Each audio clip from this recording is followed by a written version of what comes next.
అయితే హిందుత్వంలో ఉండే వాళ్ళకి క్రిస్టియన్స్ మీద ఒక అభిప్రాయం ఉంటుంది సార్. ఏమనంటే ఆ మాలో కలవరు వీళ్ళు సరిగా, మాకు మొత్తం వ్యతిరేకంగా ఉంటారు, ఏదైనా ప్రసాదం ఇస్తే తినరు, అట్లా మాలో ఇమిడిపోరు ఒక క్రిస్టియన్స్ అని హిందుత్వం అభిప్రాయం ఇప్పుడు అది. ప్రసాదం ఒక్కటి మాత్రమే తినం.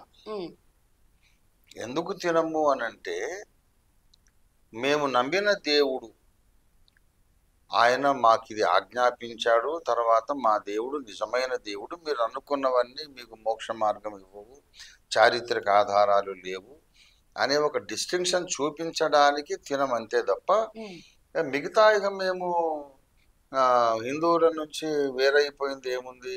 ఇప్పుడు మా ఆడవాళ్ళందరూ చీరలు కట్టుకుంటారు. ఉమ్, హిందువులుగా ఉన్నప్పుడు చీరలు కట్టుకొని, యేసు నమ్మకాన్ని ఫ్రాక్లు వేసుకోరు కదా. ఉమ్, ఆ తర్వాత పంచెలు కట్టుకున్న వాళ్ళు ధోవతులు కట్టుకున్న అదే కట్టుకుంటున్నారు, అదే భోజనం చేస్తున్నాం. ఉమ్, నేను 4000 పెళ్ళిళ్ళు చేశాను. ఉమ్, ఇన్ని పెళ్ళిళ్ళు కూడా మంగళసూత్రాలు కట్టించాను, ఉమ్, పుస్తలు, తర్వాత కాలిమెట్టెలు పెట్టించాను, ఉమ్, అక్షింతలు వేసాం. ఇంకా ఏముంది, మేము చేయంది ఏమున్నది.